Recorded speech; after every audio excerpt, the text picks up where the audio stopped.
Hey everybody, welcome to Explain America. I'm your host, Carmine Sabia, and we got a pretty awesome Liz Cheney story for you coming right at you. And it kind of shows how looks like she's a little afraid of former President Donald Trump, and she should be.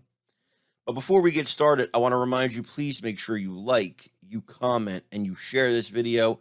It really helps us out and it really helps the channel to grow. So that's something we definitely want.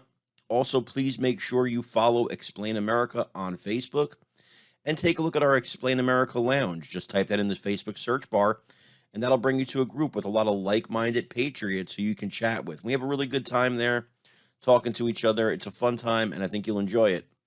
And if you're on a platform where you can subscribe, please do subscribe so you can get our videos every single day.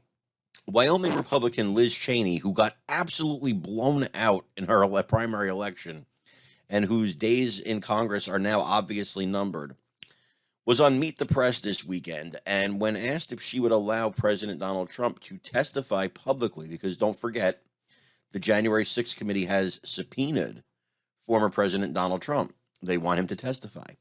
When asked if they'd allow him to testify publicly, she said no. She said, "We don't want to turn this into a circus. We don't want to turn this into his first debate against Joe Biden." And, comparing it to President Joe Biden in a debate is laughable at best. But my question would be to her, why don't you want him to testify in front of the American people? What is it you're afraid he's going to say? Why don't you want his story to be heard? No, what you want instead is for him to testify behind closed doors, where you can then carefully edit his video, parse his words, and then use them against him in public, where you're going to show them. You're going to show them in public. But you want to be able to edit him first.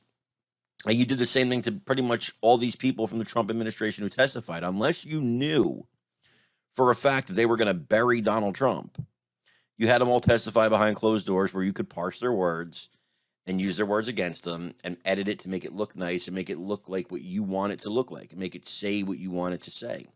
And it's interesting that she mentioned President Joe Biden, because this weekend she also indicated that she could run for president, that she would run for president if it meant peeling off enough Republicans that it would give the Democrat, presumably Biden, the presidency again in 2024.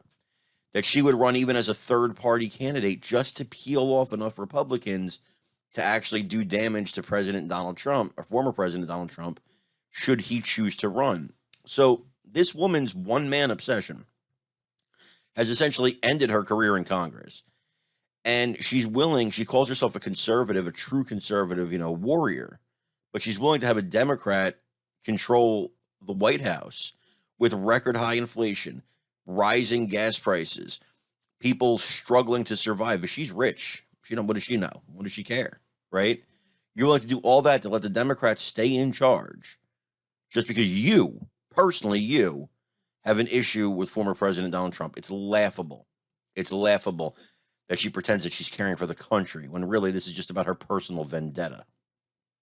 And I think it's important to make sure you guys all vote on November 8th and vote Republican, because we need to save this country. Folks, I want to thank you for joining us here at Explain America today. Again, I'm Carmine Sabia. It has been my pleasure to talk to you. Please make sure you like, you comment, and you share this video. If you can subscribe, please subscribe. And of course, follow us at Explain America on Facebook, and search for our Explain America Lounge. It's a cool group on Facebook with a bunch of patriots you're going to love to hang out with and talk to. Folks, thank you again. God bless each and every one of you. Have a great rest of your day.